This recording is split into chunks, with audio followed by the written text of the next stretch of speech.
Ever thought about how you got bunion? If you want to improve it, and it is absolutely important for you to understand how bunion develops. And in this video, you will learn how to retrain your movement patterns and reverse your bunion. If you want to learn how to retrain your body and then movement safely and then effectively and then move better, subscribe to my channel and hit the bell to be notified when I post a new video every week.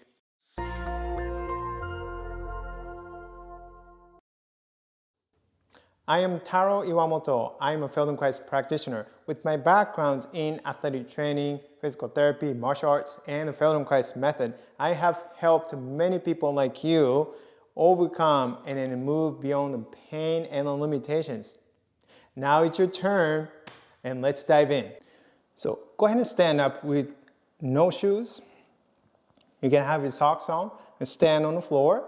And I'd like you to stand naturally and then go ahead and bring attention to your feet and then pay close attention to how the weight is distributed on each foot.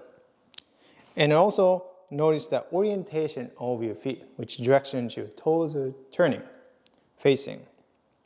And it's quite possible that if you have bunion and then you notice that as you're standing, you have a little more weight towards that big toe, and maybe one foot more than the other one, especially the one that you have a bunion, and likely that weight is more distributed towards that side. And you can also observe the same thing in sitting in a chair, and as you sit, likely you maintain the same habitual weight distribution as you're sitting. And so this is just a quick test, and so that you can probably understand a little bit better, and slowly from sitting to stand.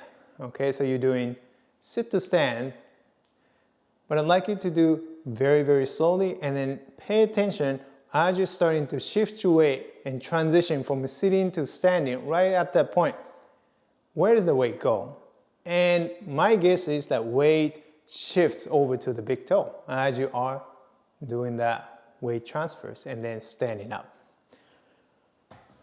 So that gives you a clue and why you got the bunion, right? It's really related to how you shift your weight and how you stand up, the way that you distribute the weight.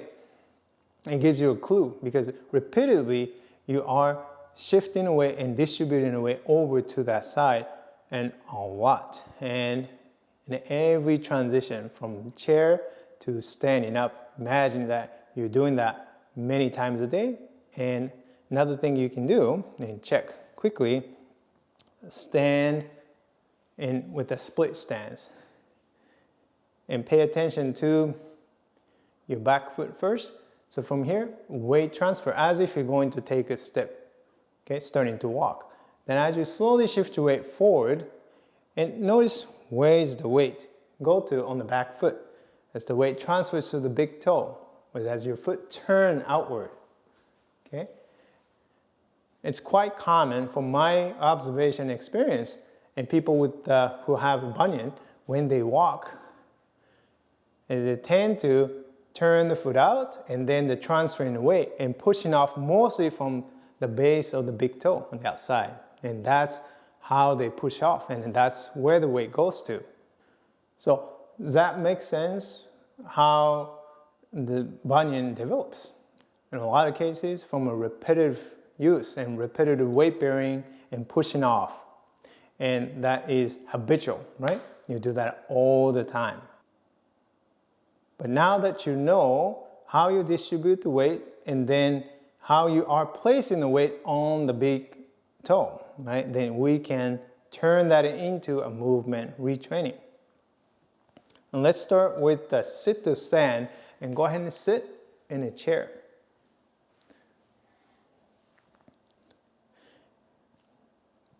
And with the feet by the shoulder width apart, heels under the knees, and observe how you turn or how you orient your feet.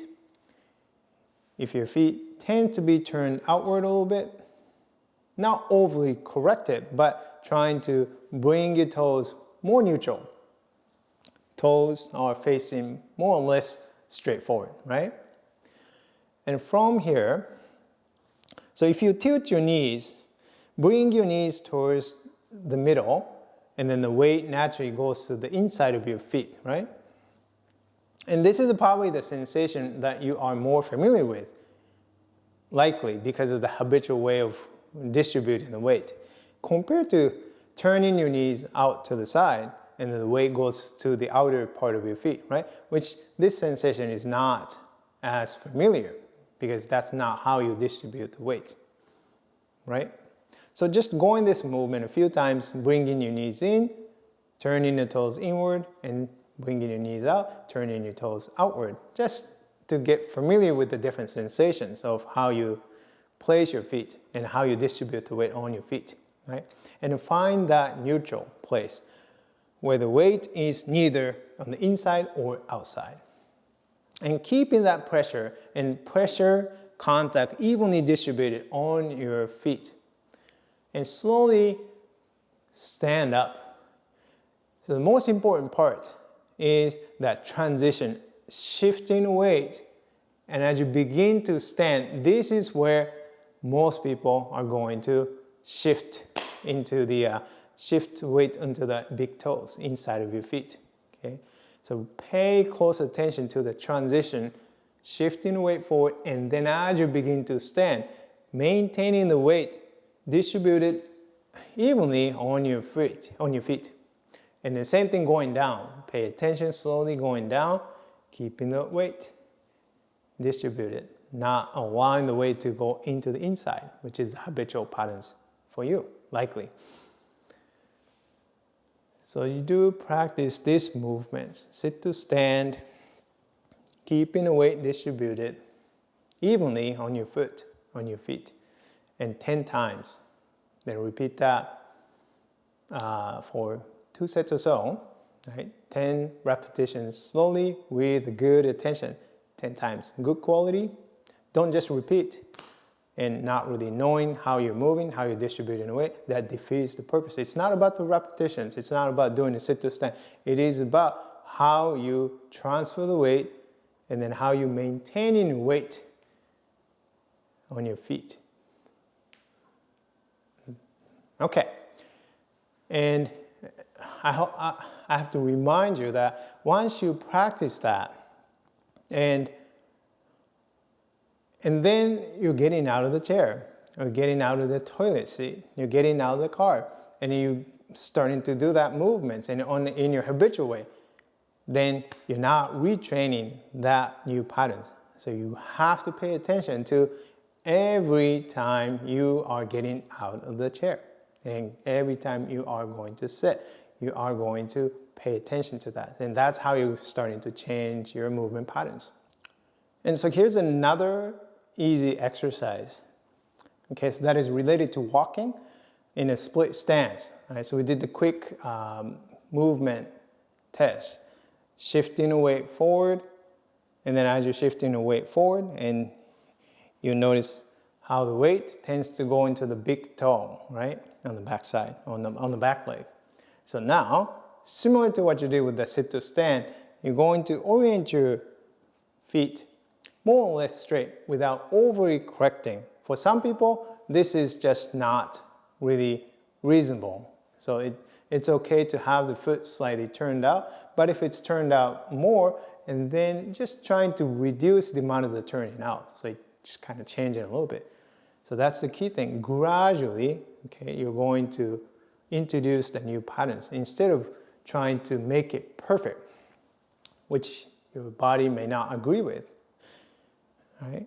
So as much as you can, keeping your feet pointing straight forward, and then starting with the weight on the back leg a little bit, and then transferring the weight over to the front leg, and paying attention to how you transfer the weight on the back foot as you are bringing the weight onto the forward leg. Your tendency is to go into the ball with the big toe. Now you are reorienting that force and going to aim at the ball over your second toe. Okay?